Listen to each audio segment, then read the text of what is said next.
வணக்கம். திசைகளின் 10 மணி செய்திகள். DAP கட்சி தேர்தல். புதிய தேசிய தலைவராக கோபிந்த் சிங் டியோ தேர்வு. DAP கட்சியின் 2025-2028 ஆண்டுக்கான மத்திய உயர்மட்ட குழு உறுப்பினர்கள் இன்று கட்சியின் புதிய தேசிய தலைவராக கோபிந்த் சிங் டியோவை தேர்ந்தெடுத்துள்ளனர். லிம் குவான் எங் கட்சி ஆலோசகராகவும் ngா கோமிங் தேசிய துணைத் தலைவராகவும் தேர்ந்தெடுக்கப்பட்டுள்ளனர். கட்சியின் பொதுச் செயலாளராக ஆந்தனி லோக் நிலை பெற்றுள்ளார். புதிய குழுவில் சாங் சியங் ஜென், தியோ நீ சிங், எங் சூ லிம், ஷரேட்சான் பின் ஜொஹான், அருள்குமார் ஜம்புநாதன் ஆகியோர் தேசிய துணைத் தலைவர்களாக நியமிக்கப்பட்டுள்ளனர். மேலும் ngா குஹாம் கட்சியில் பொருளாளராகவும், யோபி இன் கொள்கை பரப்பு செயலாளராகவும், கஸ்தூரி ராணி பட்டு சர்வதேச செயலாளராகவும் தேர்ந்தெடுக்கப்பட்டுள்ளனர். லியூ சின் தொங் வியூக திட்ட இயக்குநராகவும், சன் ஃபுன் ஹின் கொள்கை இயக்குநராகவும், ஒங் காவ் ஓ தேர்தல் இயக்குநராகவும் பொறுப்பேற்கின்றனர். தியோ கொக் சியோங்கும் சவ் கொன்யாவும் செயற்குழு உறுப்பினர்களாக நியமிக்கப்பட்டுள்ளனர். இந்த புதிய செயற்குழுவின் பதவிக்காலம் 2025 முதல் 2028 வரை நீடிக்கும். 2025 ஆண்டில் இருந்து ஸ்கோலா பராஸ்ராமா பன்னோ எனப்படும் முழு உறைவிட பள்ளிகளில் 70 விழுக்காடு மாணவர்கள் ஸ்டெம் என்கிற அறிவியல், தொழில்நுட்பம், பொறியியல், கணித பிரிவை தேர்ந்தெடுக்க தயாராக இருப்பதாக கல்வி அமைச்சு தெரிவித்துள்ளது. பிரதமர் அன்வார் இப்ராஹிம் அண்மையில் முன்வைத்த இந்த திட்டம் கல்வி அமைச்சு தற்போது செயல்படுத்தி வரும் கொள்கைகளுக்கு ஏற்ப உள்ளது. மேலும் இப்பள்ளிகளில் ஸ்டெம் பிரிவுக்கு முக்கியத்துவம் அளிக்கப்பட்டு வருகிறது. குறிப்பாக தூய அறிவியல் பிரிவுக்கு அதிக கவனம் செலுத்தப்படும். இது ஸ்டெம் பிரிவை தேர்ந்தெடுப்பதில் நேரடி தாக்கத்தை ஏற்படுத்தும். முழு உறைவிட பள்ளிகள் ஸ்டெம் பிரிவுக்கு முக்கியத்துவம் அளிப்பதால் இந்த திட்டத்தை செயல்படுத்துவதில் எந்த பிரச்சனையும் இருக்காது என்று கல்வி அமைச்சர் ஃபட்லினா சிடே கூறியுள்ளார். மேலும் அனைத்து பள்ளிகளிலும் அனைத்து நிலைகளிலும் ஸ்டெம் கலாச்சாரத்தை வலுப்படுத்த அறிவியல், தொழில்நுட்பம், கண்டுபிடிப்பு அமைச்சுடன் இணைந்து கல்வி அமைச்சு செயல்பட்டு வருகிறது. முழு உறைவிட பள்ளிகள் மட்டுமின்றி மாரா இளநிலை அறிவியல் கல்லூரியும் கல்வி அமைச்சின் முக்கிய கவனத்தில் இருக்கின்றன. இப்பள்ளிகளில் 98 விழுக்காடு மாணவர்கள் அறிவியல் பிரிவை தேர்வு செய்துள்ளனர். மீதமுள்ள 2 விழுக்காடு மட்டுமே கலை பிரிவை தேர்வு செய்துள்ளனர். உறைவிட பள்ளிகள் முழு அறிவியல் பிரிவுக்கு கவனம் செலுத்த வேண்டும் என்பதற்காக மறுசீரமைப்பு செய்யப்படுகிறது எனவும் அவர் குறிப்பிட்டார். பேரா அயர்குனிங் மாநில சட்டமன்ற தொகுதியின் இடைத்தேர்தலில் பரிசான் நேஷனல் வேட்பாளருக்கு உதவ DAP கட்சி தனது இயந்திரத்தை இயக்கும் என்று DAP பொதுச் செயலாளர் ஆந்தனி லோக் தெரிவித்துள்ளார். மத்திய அரசை அமைக்கும் எந்தவொரு அரசியல் கூட்டணியிலும் இதுபோன்ற நடைமுறைகள் வழக்கமாகிவிட்டன என்று அவர் மேலும் கூறினார். ஒற்றுமை அரசாங்கத்தில் உள்ள கட்சிகள் சம்பந்தப்பட்ட எந்த இடைத்தேர்தலிலும் நாங்கள் உதவுவது வழக்கம். இதற்கு முன் கொலக்குபுபாரு சட்டமன்ற தொகுதியின் இடைத்தேர்தலில் அவர்கள் தங்களுக்கு உதவியது போலவே அயர்குனிங் சட்டமன்ற தொகுதியிலும் தாங்கள் நிச்சயமாக உதவுவதாக இன்று நடைபெற்ற DAPயின் 18வது மாநாட்டில் அவர் கூறினார். மேலும் அயர்குனிங் சட்டமன்ற தொகுதியின் இடைத்தேர்தலுக்கான தேசிய முன்னணியின் வேட்பாளர் ஏப்ரல் 5 அல்லது 6ஆம் தேதி அறிவிக்கப்படுவார் என்று எதிர்பார்க்கப்படுகிறது. வேட்பாளர் தங்களை தயார்படுத்திக் கொள்ளவும் வாக்காளர்களுக்கு முன்னதாக தெரியப்படுத்தவும் இது உதவும். வேட்புமனு தாக்கல் ஏப்ரல் 12ஆம் தேதி நடைபெறவுள்ளது. அயர்குனிங் சட்டமன்ற உறுப்பினரான இஷாம் ஷாருடின் பிப்ரவரி 22ஆம் தேதி காலமானதை அடுத்து அங்கு இடைத்தேர்தல் நடைபெறவுள்ளது. PKR தகவல் தொடர்பு தலைவர் ஃபாமி ஃபட்சில் வரும் மே மாதம் நடைபெறவுள்ள கட்சி தேர்தலில் துணைத் தலைவர் பதவிக்கு போட்டியிடுகிறார். 4 துணைத் தலைவர்களில் ஒருவராக கட்சிக்காக பணியாற்றுவதற்கு தமக்கு வாய்ப்பு இருப்பதாக ஃபாமி நம்பிக்கை தெரிவித்தார். PKR கட்சிக்குள் போட்டி என்பது குடும்பத்திற்குள் நடக்கும் போட்டியாகும். ஆரோக்கியமான முறையில் போட்டியிட முயற்சிப்போம், மோசமான அம்சங்களை தவிர்ப்போம் என்று அவர் கூறினார். PKR தொலைநோக்கு பார்வை கொண்ட கட்சி என்பதால் தாமும் தமது குழுவும் சிறந்த யோசனைகளை வழங்குவோம் என்று அவர் கோலாலம்பூரில் செய்தியாளர்களிடம் கூறினார். DAPயின் 18வது தேசிய நிலையிலான மாநாட்டை பரிசான் நேஷனல் தலைவர்கள் புறக்கணித்ததாக கூறப்படும் குற்றச்சாட்டுகளை DAP மறுத்துள்ளது. அதற்கு மாறாக பக்காத்தான் ஹராப்பான் கூட்டணியை தவிர வேறு முக்கிய தலைவர்களின் பங்கேற்பு இந்த மாநாட்டில் இல்லை என்று DAP பொதுச் செயலாளர் ஆந்தனி லோக் தெரிவித்துள்ளார். நம்பிக்கை கூட்டணியில் உறுப்பியம் பெற்றுள்ள கட்சிகள் மட்டுமே அழைக்கப்பட்டுள்ளன. DAP-க்கும் பரிசான் நேஷனலுக்கும் இடையே எந்த பிரச்சனையும் இல்லை.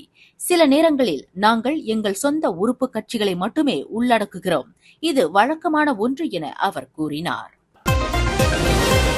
ஊழல் பண மோசடி வழக்கில் முன்னாள் பிரதமர் இஸ்மாயில் சப்ரிக்கு எதிராக மலேசிய ஊழல் தடுப்பு ஆணையம் தொடர்ந்து சாட்சியங்களையும் ஆதாரங்களையும் திரட்டும் என்று எதிர்பார்க்கப்படுகிறது. இஸ்மாயில் சப்ரி தாக்கல் செய்த சொத்து ஆவணங்கள் உட்பட நூற்றுக்கணக்கான முக்கிய ஆவணங்களை SPRM ஆய்வு செய்து வருகிறது. இஸ்மாயில் சப்ரி கடந்த பிப்ரவரி 10 தாக்கல் செய்த சொத்து ஆவணங்களும் இதில் அடங்கும். பெரிய அளவில் பணம் கண்டுபிடிக்கப்பட்டதும் ஆவணங்களை ஆய்வு செய்ய SPRM-க்கு அதிக நேரம் தேவைப்படுகிறது என நம்பத்தகுந்த வட்டாரங்கள் தெரிவிக்கின்றதாக பிரித்த ஹரியான் செய்தி நிறுவனம் கூறியுள்ளது. நாளை 4வது முறையாக இஸ்மாயில் சப்ரி வாக்குமூலம் அளிக்க உள்ளார். இஸ்மாயில் சப்ரி நாளை ஒத்துழைப்பு அளித்தால் வாக்குமூலம் பதிவு செய்யும் பணி தொடரும். விசாரணை முடிந்த பிறகு இஸ்மாயில் சப்ரி கைது செய்யப்படுவாரா என்று கேள்வி எழுந்துள்ள நிலையில் நாளை வரை காத்திருக்க வேண்டும் எனவும் கூறப்படுகிறது. தொழில் முனைவோர் கூட்டுறவு மேம்பாட்டு அமைச்சும் மலேசிய கூட்டுறவு ஆணையமும் இணைந்து 2025 நோன்பு பெருநாள் பண்டிகையை முன்னிட்டு மடானி ராயா விற்பனை திட்டத்தை ஏற்பாடு செய்துள்ளது.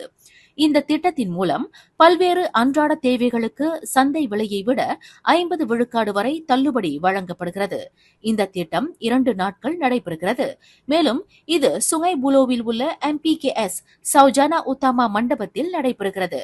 சுற்றுவட்டார மக்கள் அரிசி, சமையல் எண்ணெய், கோழி இறைச்சி, உறைந்த உணவுப் பொருட்கள், இதர சமையல் பொருட்கள் போன்றவற்றை குறைந்த விலையில் வாங்கலாம். அதிகரித்து வரும் வாழ்க்கை செலவுகளை எதிர்கொள்ளும் மக்களுக்கு, குறிப்பாக குறைந்த நடுத்தர வருமானம் கொண்டவர்களுக்கு உதவுவதற்கான அரசாங்கத்தின் முயற்சியாக இந்த திட்டம் உள்ளது என தொழில் முனைவோர் கூட்டுறவு மேம்பாடு துணை அமைச்சர் டத்துஸ்ரீ ஆர் ரமணன் கூறினார். ரமலான் மாதத்திலும் நோன்பு பெருநாள் பண்டிகைக்கு தயாராகி வரும் நேரத்திலும் அத்தியாவசிய பொருட்களுக்கு மானியம் வழங்குவதன் மூலம் உள்ளூர் மக்களின் சுமையை குறைக்க இந்த திட்டம் உதவும் என்று அவர் கூறினார். மேலும் சிறப்பு ஹாப்பி அவர் நேரத்தின் போது வரும் வாடிக்கையாளர்களுக்கு 30 விழுக்காடு கூடுதல் ஊக்கத்தொகை வழங்கப்படும் என்றும் இதனால் மொத்த சேமிப்பு 50 விழுக்காடாக இருக்கும் என்றும் ரமணன் அறிவித்தார்.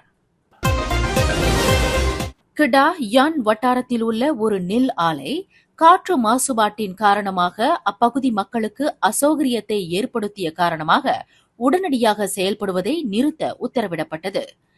கிடா சுற்றுச்சூழல் துறை இயக்குநர் ஷரீஃபா ஜக்கியா ஷைட் ஜஹாப் கூறுகையில், இது தொடர்பாக பொதுமக்களிடம் இருந்து புகார்கள் வந்ததாகவும் நேற்று விசாரணை நடத்தப்பட்டதாகவும் புகார்கள் உண்மை என்று கண்டறியப்பட்டதாகவும் கூறினார். காற்று மாசுபாடு கட்டுப்பாட்டு கருவி சரியாக செயல்பட தவறியதாலும் கசிவு ஏற்பட்டதாலும் அந்த ஆலையை சுற்றியுள்ள பகுதியில் குறிப்பிடத்தக்க காற்று மாசுபாட்டை ஏற்படுத்தியதாலும் நெல் ஆலை வளாகத்தில் சுற்றுச்சூழல் தர சட்டம் 1974 பிரிவு 38(1)A-வின் கீழ் கருவி செயல்பாட்டு தடுப்பு நடவடிக்கை எடுக்கப்பட்டது என்று அவர் கூறினார். மாசுபாடு ஏற்படுவதை கட்டுப்படுத்த உடனடி நடவடிக்கைகள் மேற்கொள்ள அவ்வாலை செயல்படுவதை நிறுத்த உத்தரவிடப்பட்டுள்ளது. பஹாங் பெக்கானில் உள்ள கம்போங் சின்ராவாசியில் அன்னாசி பழ தோட்டங்களிலும் சதுப்பு நில காடுகளிலும் ஏற்பட்ட தீ விபத்துக்கு மனித செயல்பாடுகளே காரணம் என்று மலேசிய தீயணைப்பு மீட்புத்துறையின் தலைமை இயக்குநர் டத்தோ நோர் இஷா முகமது தெரிவித்துள்ளார். அங்கு சிலர் ஆரோக்கியமற்ற நடவடிக்கைகளில் ஈடுபட்டதாக கண்டறியப்பட்டுள்ளது. இந்த தீயை அணைக்கும் பணிகள் தீவிரமாக நடைபெற்று வருகின்றன. குவாந்தானில் சமீபத்தில் ஏற்பட்ட காட்டு தீ விபத்துகளையும் தீயணைப்புத்துறை குறிப்பிட்டுள்ளது. மேலும் தீ பரவுவதை தடுக்க பல்வேறு துறைகளுடன் இணைந்து நடவடிக்கைகள் எடுக்கப்பட்டு வருவதாகவும் காவல்துறையினர் ரோந்து பணிகளை அதிகரிக்கவும் கோரிக்கை விடுக்கப்பட்டுள்ளதாகவும் தெரிவிக்கப்பட்டுள்ளது. 17th Annual Edison Awards இந்த ஆண்டிற்கான சிறந்த இசை அமைப்பாளர் வரிசையில் A.R. Rahman, Anirudh, Santhosh Narayanan, Yuvan Shankar Raja, G.V. Prakash, Shawn Roldan, Kovind Vasantha, Ghibran. உங்களுக்கு பிடித்தமான இசை அமைப்பாளரை தேர்ந்தெடுக்க edisonAwards.in-ல வோட் பண்ணுங்க. மலேசியா டிஜிட்டல் மீடியா பார்ட்னர் திசைகள் நியூஸ். பேரா மாநிலத்தில் 1.6 மில்லியன் ரிங்கிட் மதிப்புள்ள கெத்தமின் போதைப் பொருட்களை உற்பத்தி செய்யும் சட்டத்திற்கு புறம்பான ஆய்வுக்கூடத்தை அரச மலேசிய காவல் படையின் புகிட் அமான் போதைப்பொருள் குற்றவியல் விசாரணைத்துறை கண்டுபிடித்தது. பிரா, கோலாலம்பூர், ஸ்லாங்கூர் மாநிலங்களில் மேற்கொள்ளப்பட்ட சோதனை நடவடிக்கைகளில் 40 வயதுடைய 3 இந்திய ஆண்கள் கைது செய்யப்பட்டனர். உலுபர்னாம், செந்தோல், பத்துமலை ஆகிய பகுதிகளில் உள்ள வீடுகளில் நடத்தப்பட்ட சோதனைகளில் தூள் வகையிலான கெத்தமின், திரவ நிலையிலான கெத்தமின், ஷாபு, போதைப்பொருள் உற்பத்தி செய்யும் கருவிகள், இதர ரசாயன பொருட்கள் ஆகியன கண்டுபிடிக்கப்பட்டதாக புகிட் அமான் போதைப்பொருள் குற்றவியல் விசாரணை துறையின் இடைக்கால இயக்குநர் டிசிபி மட்ஜானி அலாயஸ் முகமது சலாஹுடீன் பின் ஜே அலி தகவல் வெளியிட்டார். கைப்பற்றப்பட்ட போதைப் பொருட்களின் மதிப்பு 1.61 மில்லியன் ரிங்கிட் என மதிப்பிடப்பட்டுள்ளது. மேலும் 59,100 ரிங்கிட் மதிப்புள்ள சொத்துக்கள் பறிமுதல் செய்யப்பட்டன. இந்த குழு 2024ஆம் ஆண்டின் மத்தியில் இருந்து செயல்பட்டு வருவதாகவும், தொலைதூர பகுதிகளில் உள்ள வீடுகளை போதைப்பொருள் உற்பத்தி செய்யும் ஆய்வுக்கூடமாக மாற்றுவதாகவும் தெரியவந்துள்ளது. இந்த வழக்கு 1952ஆம் ஆண்டு அபாயகரமான போதைப்பொருள் சட்டத்தின் பிரிவு 39B-யின் கீழ் விசாரிக்கப்படுகிறது. மேலும் செய்திகளை தெரிந்து கொள்ள கீழே இருக்கும் பெல் பட்டனை அழுத்துங்கள். உங்கள் மகிழ்ச்சியை வெளிப்படுத்த லைக் மற்றும் ஷேர் செய்யுங்கள். தொடர்ந்து திசைகளோடு இணைந்திருக்க சப்ஸ்கிரைப் செய்யுங்கள்.